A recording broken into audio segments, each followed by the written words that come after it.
Madame la tendresse, appuyée par M. Benskin, propose que le projet de loi C-419, loi concernant les compétences linguistiques, soit maintenant lu une troisième fois et adopté. Débat. L'honorable député de Louis-Saint-Laurent.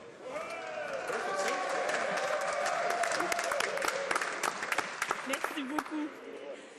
Je suis vraiment contente de pouvoir me lever pour parler de mon projet de loi en troisième lecture aujourd'hui. Ce projet de loi-là a eu un appui incroyable de la part de tous les partis depuis le tout début. Et ça me rend tout particulièrement fière. Alors j'aimerais commencer aujourd'hui en remerciant tout de suite et en exprimant ma gratitude à quelques élus qui ont contribué par leur appui et leur conseil judicieux à faire de C-419 un vrai succès. Premièrement, j'aimerais remercier le député d'Ottawa-Orléans pour sa contribution à la version finale de C-419. Son enthousiasme pour la défense des droits linguistiques est probablement déjà reconnu à travers toutes les communautés francophones d'Ontario. Un très gros merci. Ou comme il a lui-même eu la gentillesse de me le dire en comité, Bolshoï Spasiba. D'autres remerciements doivent être adressés aux membres du comité des langues officielles qui ont tous contribué avec sollicitude, intelligence et vision à ce projet. La députée de Winnipeg-Sud-Centre, le député de Durham, le député de Pickering-Scarborough-East et le député d'Etobicoke-Lakeshore soutenaient clairement cette initiative et lui ont accordé beaucoup d'égards. Le député de Saint-Laurent-Cartierville aussi, évidemment, a manifesté un appui remarqué lors de ses interventions à ce sujet. C'est toujours rassurant quand un grand intellectuel de son calibre défend sans équivoque les propositions qu'on a soi-même émises. Et c'est grandement apprécié, je l'en remercie. Plusieurs autres membres du gouvernement ont cru dès le départ en C-419 et je tiens à leur rappeler que leur appui opportun n'est pas passé inaperçu. Sans leur bonne volonté, ce projet serait mort dans l'œuf. Mais bien sûr, je dois aussi penser à ceux qui, au NPD, ont contribué à mon projet de loi. Ils sont nombreux, mais un nom en particulier doit absolument être mentionné. À Monsieur le député d'Acadie-Bathurst, je ne dis pas seulement merci, je l'embrasse et l'assure d'une gratitude qui va durer longtemps. Alors que moi, je pourrais respirer un peu, lui, sa bataille continue et je lui souhaite tout le succès qu'il mérite. J'ai beaucoup de chance de pouvoir célébrer le 2e anniversaire de mon élection en mai 2011 avec cette première heure de troisième lecture de mon projet de loi. Jamais j'aurais cru parcourir tout ce chemin en si peu de temps. J'en suis très fière et je suis fière d'avoir pu collaborer de façon si fructueuse avec tous les partis de la Chambre des communes. Que C-419 ait pu se rendre jusqu'en troisième lecture prouve au public canadien que nous savons travailler ensemble. Même si l'écart entre nos visions politiques est souvent très grand, malgré tout, sur certaines choses, nous nous entendons complètement.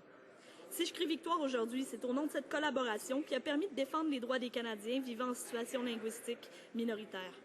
Et bien au-delà, nous posons aujourd'hui un geste qui solidifie les bases sur lesquelles ce pays a été érigé.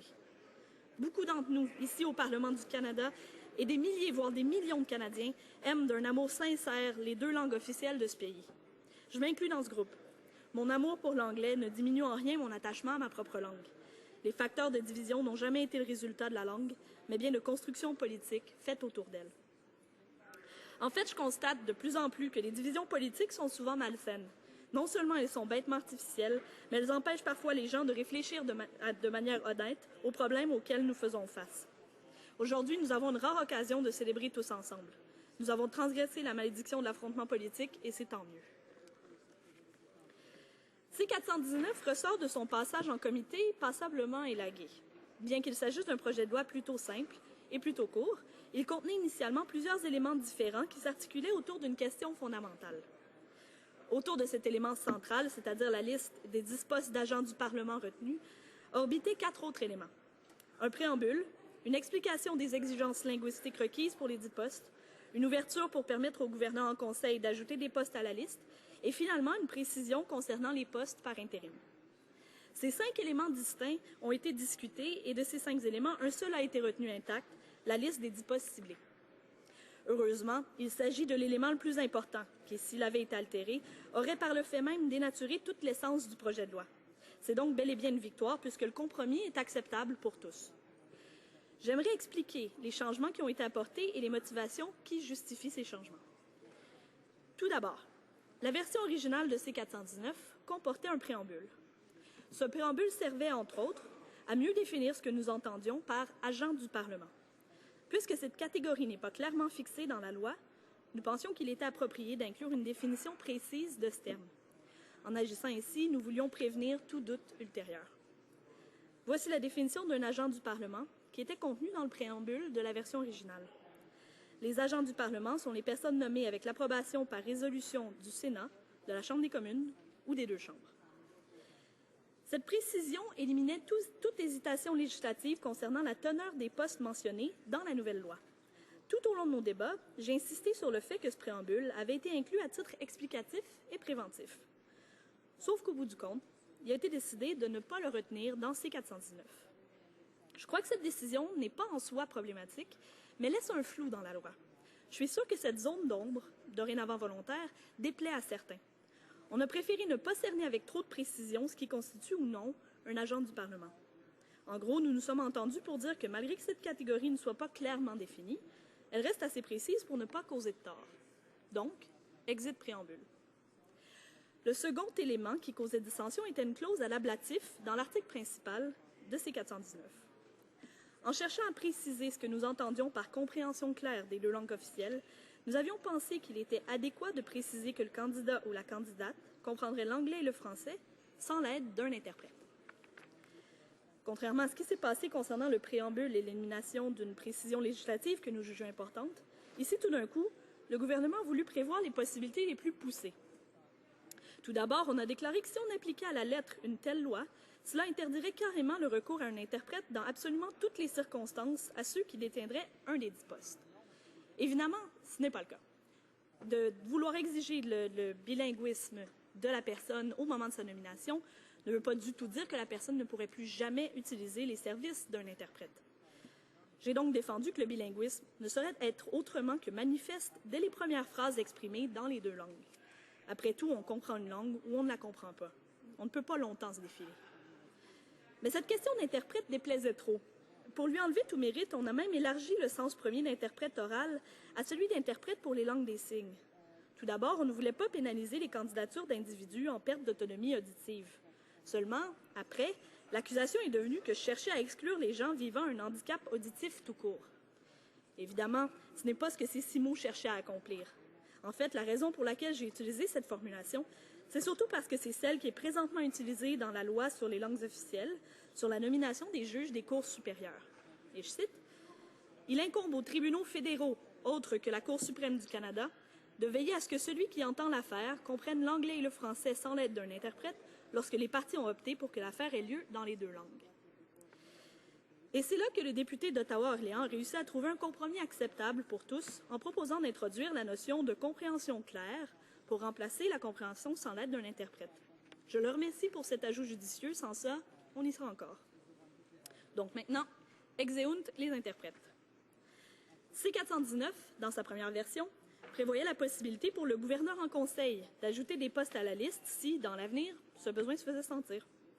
Ce que nous cherchions à accomplir grâce à cette clause, c'était de faciliter la tâche au gouvernement de l'avenir qui pourrait aisément amender la loi pour remédier à un problème de compétences linguistiques. C'est facile de s'imaginer, par exemple, que si on crée un nouveau poste d'agent du Parlement, on voudrait rajouter ce poste à la liste des exigences linguistiques ici. Mais présentement, tel que le projet de loi a été modifié, ça ne serait que par le Parlement que ce serait possible et non plus par le gouverneur en conseil. Donc, cette provision n'a pas été retenue. En ne l'incluant pas, on oblige les législateurs à déposer des projets de loi pour ajouter des postes à la liste. Le NPD n'avait aucun problème à laisser le gouverneur en conseil ajouter des postes à notre liste si le besoin se faisait sentir. Finalement, nous pensions qu'il était nécessaire de préciser que ceux qui occuperaient un des 10 postes d'agents du Parlement par intérim remplissent eux aussi les exigences linguistiques. Il peut arriver qu'un candidat ou une candidate, lorsqu'amené à occuper un poste par intérim, finisse par remplir les fonctions de manière permanente.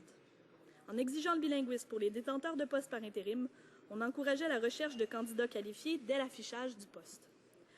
On nous a dit que les disponibilités restreintes et l'urgence d'agir nécessitaient des moyens extraordinaires et que dans un tel cas, pour le bien de tous, un poste intérimaire pouvait très bien être comblé par un unilingue. J'ai maintenu que parmi 33 millions de personnes, il devait bien se trouver suffisamment de candidats doués qui répondent aux exigences linguistiques du bilinguisme institutionnel. On m'a accusé de spéculer et de n'avoir aucune étude à ma disposition pour corroborer cette confiance aveugle en la qualité du bilinguisme des élites canadiennes. Je suis déçue de cette décision de retirer la clause sur les postes intérimaires. Elle affaiblit légèrement le projet de loi et ouvre la porte à des problèmes pour l'avenir. Cependant, malgré ma réticence, j'ai confiance que même dans les cas les plus extrêmes, bien que ce ne soit pas exigé clairement dans la loi, les gouvernements de l'avenir feront tous les efforts possibles pour respecter les compétences linguistiques requises, même pour les postes intérimaires. En gros, je suis satisfaite du résultat final, malgré le retrait de toutes les provisions satellites du projet de loi.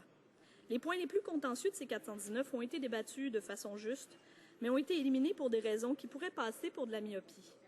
L'essentiel de ces 419 survit intact, la liste des 10 postes d'agents du Parlement, qui devront dorénavant être bilingues pour satisfaire à la loi. Sur ce point, jamais je n'ai douté de la bonne volonté de tous ceux qui ont travaillé sur mon projet de loi. Le Parlement est redevable à tous les Canadiens, peu importe de quel groupe linguistique ils sont issus, et le respect du bilinguisme institutionnel demeure une des ententes fondamentales entre les citoyens de ce pays pour l'avenir. En insérant dans la loi cette liste de 10 postes, nous solidifions notre union. Nous venons ajouter une pierre à l'édifice de notre bonne entente.